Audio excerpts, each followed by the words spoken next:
Hello everyone, this is Sabiha Noor. Welcome back to our channel stairs to excellence, जहां आपको teaching related videos मिलते हैं। सो आज का हमारा टॉपिक है how to use blackboard effectively. अब ब्लैक बोर्ड ये बहुत ही ज़्यादा कॉमन विजुअल एड है और बहुत ही ज़्यादा इम्पॉर्टेंट भी है। मतलब क्लासरूम में ब्लैक बोर्ड के बिना कोई भी क्लासरूम को इमेजिन करना इट्स वेरी डिफ़िकल्ट। ठीक है, ये इतना ज़्यादा कॉमन हो गया है क्लासरूम टीचिंग के लिए कि लोग इसे यूज़ तो करते हैं, लेकिन इफ़ेक्टिवली इसे कैसे यूज़ करना है वी डोंट नो, राइट। सो यहाँ पर इंस्ट्रक्शनल प्रोसेस को इफ़ेक्टिव बनाने के लिए ब्लैक बोर्ड बहुत ही ज़्यादा इम्पॉर्टेंट मेजर रोल प्ले करता है। So it is very important for us in teaching profession that we should learn how to use blackboard effectively in classroom. So आज मैं आपसे कुछ टिप्स शेयर करने वाली हूँ इस वीडियो में कि हम ब्लैकबोर्ड को इफेक्टिवली कैसे यूज़ कर सकते हैं। ये वीडियो आपको, अगर आप डेमो देने जा रहे हो उसमें, अगर आप एज अ इंटर्न कोई स्कूल में काम कर रहे हो वहाँ पर, और अगर आप टीचिंग प्रोफेशन में हो और जानना चाहते हो कि ब्लैकबोर्ड को हम कैसे यूज़ कर सकते हैं स्किलफुली, तो उसमें भी आपको ये वीडियो बहुत ही ज़्यादा मदद करने वाला है। ओके, सो वीडियो को स्टार्ट टू एंड पूरा देखना है आपको, और पसंद आता है तो लाइक ज़रूर करना। Clear? Okay, so without wasting much time let's get into the video guys. Now imagine you are going for a demo and आपके सामने है ये ब्लैक बोर्ड। अब मोस्टली ब्लैक बोर्ड पे कुछ ना कुछ तो लिखा हुआ होता है, हमें वो इरेज करना है सबसे पहले। ठीक है, ब्लैक बोर्ड हमें जनरली ऐसे ब्लैंक मिलता नहीं है, मिलता है तो अच्छी बात है। We can start directly. सबसे पहले आपको लिखना है डेट, जो भी डेट है, and then you will write subject, whatever the subject you are going to teach, and then class, जो भी आप क्लास का कंटेंट पढ़ाने जा रहे हो उस क्लास को, या जो भी आप क्लास में हो उस क्लास का जो है आपको स्टैंडर्ड लिख देना है। ठीक है, this is the very general thing, I hope we all know this. ठीक है, नहीं पता है तो पता चल जाएगा। Then it is very good for us अगर हम कोई भी चीज़ पढ़ाने के पहले बोर्ड का पार्टीशन कर दें। जनरली बोर्ड का पार्टीशन इंटू 2 होता है। अगर आपका कंटेंट थोड़ा ज़्यादा है या आपकी ऑडियंस के हिसाब से कंटेंट आपका ज़्यादा है तो आप इंटू 3 भी कर सकते हो। क्लियर? अब इसके बाद now you can start your set induction. Set induction जब आप देंगे तो जो भी आपने सेट इंडक्शन दिया उसके बाद you will right the topic on the board. ठीक है, ये आपको दिमाग में रखना है। मतलब पहले आपको आपके टॉपिक को इंट्रोड्यूस कराना है ताकि आपकी ऑडियंस या आपका इंटरव्यूअर या जो भी ऑब्जर्वर है वो उसे गेस कर पाए। ठीक है, अगर गेस कर लेगा तो वो ज़्यादा बेटर है। You can write then on your blackboard. अगर नहीं गेस कर पा रहा है then you can introduce your topic. ठीक है, जैसे for example my topic is plant, its part and types. तो मैंने लेके गई एक प्लांट, ठीक है, बच्चों को दिखा दिया कि students today I have got something for you, now tell me what it is. So students will say, ma'am, this is a plant. So then I'll say, okay, so today we are going to learn about plant, its part and types. So this is how I can start my topic. Clear? अब इसको start करने के और भी तरीके हैं, आपको जो बेहतर लगे अपने टॉपिक के लिए आप उसे चूज कर सकते हो, but make sure you start your topic with set induction first. Do not directly write topic on your blackboard. Clear? You can start your topic with a riddle too, if possible. मतलब अगर आपका topic वैसा है कि आपको riddle मिल जाता है, then you can start with it. For example, plant में हमारे पास बहुत सारी ऐसे रिडल है। एक तो ये है कि like I am green in color, I breathe like you, I grow like you, sometimes people step on me, but I'm not able to move from one place to another like you. What am I? Then my student will respond, ma'am, it's plant. So then I'll say, yes. So today we are going to talk about plant in detail and its part and types. Okay? Then मैं board पर इसे लिखूंगी और introduce करूंगी. So I hope you got this point. अब parts को पढ़ाने के लिए ये इंपॉर्टेंट है कि डायग्राम बना हुआ हो या डायग्राम बनाना है. ठीक है, तो देखिए, डायग्राम को अगर आप चार्ट पेपर पे बनाते हैं तो स्टूडेंट्स को पता नहीं चलेगा कि डायग्राम आपने ड्रॉ कैसे किया है। तो स्टूडेंट को हमें ये भी बताना है कि डायग्राम बनाते कैसे हैं, ये भी स्किल हमें उनके अंदर बिल्ड करनी है, राइट। सो अगर हम डायग्राम इजी है तो हम उनके सामने भी बना सकते हैं, और बहुत ज़्यादा कॉम्प्लिकेटेड है और टाइम हमारे पास कम है तो हम चार्ट पेपर का यूज़ कर सकते हैं या पावर पॉइंट का यूज़ कर सकते हैं। ठीक है। लेकिन अगर हमारे पास टाइम का शॉर्टेज नहीं है तो डायग्राम ब्लैक बोर्ड पे ही बनाएं तो स्टूडेंट के लिए वो ज़्यादा इफेक्टिव होगा। So for plant parts we can draw the diagram, like एक साइड पे हम ड्रॉ कर सकते हैं and we can label the all the parts, और हम स्पेसिमेन भी ला सकते हैं इसी के साथ साथ। रिमेंबर, अगर आपका टॉपिक ऐसा है जिसमें आपको स्पेसिमेन ईजीली मिल जाता है तो आप वो ज़रूर लेके आइए, वो बहुत ज़्यादा स्टूडेंट को हेल्प करता है चीज़ें अंडरस्टैंड करने में, ठीक है। उनका ऑटोमेटिकली इंटरेस्ट आप ग्रैब कर लोगे अगर आप कोई भी ऐसा स्पेसिमेन लेकर जाते हो तो, ठीक है। नेक्स्ट, आप लेफ्ट साइड को अपने थ्योरी के लिए यूज़ कर सकते हो। जैसे टाइप्स को अगर मुझे एक्सप्लेन करना है, herbs, shrubs, trees, creepers and climbers, तो यहाँ पर मैं इस तरीके से स्मॉल सा कॉन्सेप्ट मैप बना के एंड देन डिटेलिंग उसकी लिख के एक्सप्लेन कर सकती हूँ, ठीक है ना। तो यहाँ पर कितनी ज़्यादा इन्फॉर्मेशन मेरे ब्लैक बोर्ड पे हो गई है और ये बहुत ज़्यादा ओवर क्राउडेड भी नहीं लग रहा है, सिंपल लग रहा है, ईजी टू अंडरस्टैंड लग रहा है। So this is how we have to present, okay, ताकि हमारे इंटरव्यूअर को भी समझ में आए कि हम क्या समझा रहे हैं, हमारे बच्चों को भी समझ में आए आसानी से, ओके। सो ये एग्जाम्पल आपको एक जनरल आइडिया देने था कि आपको अपना जो सब्जेक्ट है उसमें कैसे यूज़ करना है।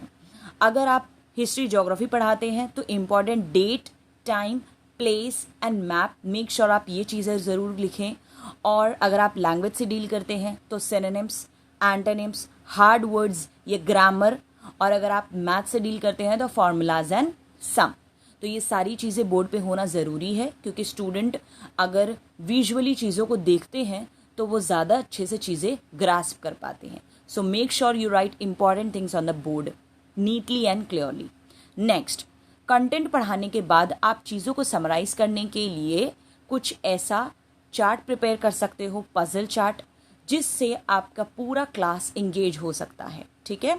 सो ये एक समराइज करने के लिए है अपने लेक्चर को, and then you can give the assignment on left side, like you can give any one.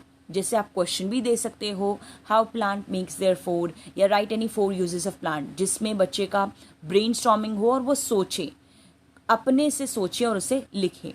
या फिर आप कोई एक्टिविटी भी दे सकते हो, like stick the pictures of types of plant in your notebook and write their names. So ये एक एक्टिविटी हो गई जिसमें उनका इन्वॉल्वमेंट होगा, क्लियर। आप ग्रुप एक्टिविटी भी दे सकते हो या इंडिविजुअल एक्टिविटी भी दे सकते हो, that totally depends on you and your content, clear. तो ये सारी चीज़ें हम दे सकते हैं और भी बहुत सारे हमारे पास ऑप्शंस अवेलेबल है। So now the important thing that you have to remember while using blackboard in your teaching is, the very first one is, before teaching make sure board is erased। पढ़ाने से पहले आपको देखना यह है कि आपका बोर्ड सबसे पहले तो इरेज्ड हो, इवन सेट इंडक्शन करने से पहले, okay. Next, use coloured chalks if possible. Colour chalk बिल्कुल यूज करिए। आपके जो भी पॉइंट है उसे हाईलाइट करने के लिए आप कलर चॉक को यूज कर सकते हो, अंडरलाइन कर सकते हो। आपका कोई मेन टॉपिक है तो आप उसे लिख सकते हो। तो क्या कलरफुल अगर बोर्ड रहता है तो आई कैची रहता है वो, ठीक है। But not to overuse different colours और हाईलाइट एक्सेसिवली, बिकॉज ऐसा करने से जो इंपॉर्टेंट की पॉइंट्स है वो हमारी आंखों से हट जाता है और फिर कंफ्यूजन होता है कि इंपॉर्टेंट इनमें से है क्या। So make sure you remember this too. Next, make a proper partition of BB to use all the space. So according to your content and audience, make a partition of blackboard. अगर आपको into 2 में हो जाएगा तो into 2 करिए, वरना into 3 भी आप कर सकते हैं। Next, while erasing BB, use duster from top to bottom and not in a random way. अब ये जनरली हम डस्टर को पकड़ते हैं और जैसा समझ में आता है वैसा इरेज करने लग जाते हैं, नहीं, ये गलत तरीका है ब्लैक बोर्ड इरेज करने का। अगर आपने इरेज करना है तो आप टॉप से बॉटम की तरफ आइए। ऐसा करने से जो डस्ट पार्टिकल है वो कम से कम हमारी आंखों में जाता है और जो फर्स्ट वेंचर है उनके पास जाता है।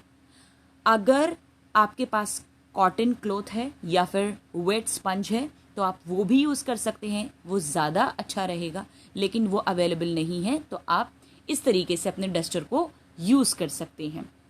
Next, if chart or some model is there for set induction, make sure it is of good size. अब अगर आप रिडल से या फिर कोई स्पेसिमेन से नहीं बल्कि कोई मॉडुलर चार्ट से अपना सेट इंडक्शन करने वाले हैं, तो आपको ये दिमाग में रखना है कि आपका जो भी चार्ट या मॉडल है वो इतना बड़ा हो कि लास्ट बेंचर तक वो दिखाई दे, ओके, और आपके स्टूडेंट उसे देख सके और फिर गेस कर सके। क्लियर?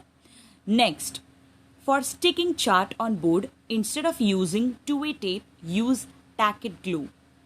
अब हम अपने चार्ट को स्टिक करने के लिए ब्लैक बोर्ड पे या ग्रीन बोर्ड पे हम मोस्टली 2-way टेप, मतलब आपने डबल साइडेड टेप देखा होगा, वो यूज़ करते हैं। हालांकि कभी कभी उसे यूज़ करने से क्रैक आ जाता है बोर्ड पे, तो इसीलिए उसे अवॉइड करें यूज़ करना। और अगर आपको टैकेड ग्लू मिलता है आपके एरिया में, आपके आसपास, तो वो यूज़ करिए। टैकेड ग्लू आपको इंटरनेट पे आप देखेंगे तो पता चल जाएगा कैसा होता है। ये बहुत ही ज़्यादा इजी टू यूज़ होता है, आसानी से आप इसे निकाल सकते हो, लगा सकते हो, रीयूज़ कर सकते हो। ओके, एंड ना next is for drawing diagram, writing की concept, vocabulary, derivation and equation, BB must be used. तो ये सारी चीज़ों के लिए आपने तो यूज़ करना ही करना है, मतलब आप इसे ओरली नहीं बता सकते, है ना। वोकैबुलरी को, डेरिवेशन को, डायग्राम को आप ओरली बताएंगे तो बच्चों को समझ में नहीं आएगा ना। तो आपको ये चीज़ों के लिए तो ब्लैक बोर्ड को यूज़ करना मस्ट है। Next, use concept map for proper organisation of concept while explaining. अब जैसा कि हमने पढ़ा टाइप्स ऑफ प्लांट, तो उसमें 5 टाइप्स थे। अब एक एक को हम लिखने जाते तो शायद हमें और ज़्यादा बोर्ड को नेक्स्ट पार्ट हमें इरेज करना पड़ता, बट कॉन्सेप्ट मैप के थ्रू हमारा कम से कम स्पेस में अच्छे से प्रॉपर ऑर्गेनाइजेशन ऑफ कॉन्सेप्ट हो जाता है और बच्चों को और हमें भी क्लियर रहता है। Next, use correct spelling, grammar, punctuation and size of your letters while writing on blackboard. अब अगर हम डेमो दे रहे हैं या फिर हम क्लास में पढ़ा रहे हैं, ठीक है, तो स्पेशली डेमो में हम पैनिक कर जाते हैं। हम अपने कंटेंट पे तो ध्यान रखते हैं, अपने एक्सप्लेनेशन पे, लेकिन हम जो लिख रहे हैं कभी कभी हमारा ध्यान उस पे नहीं होता है।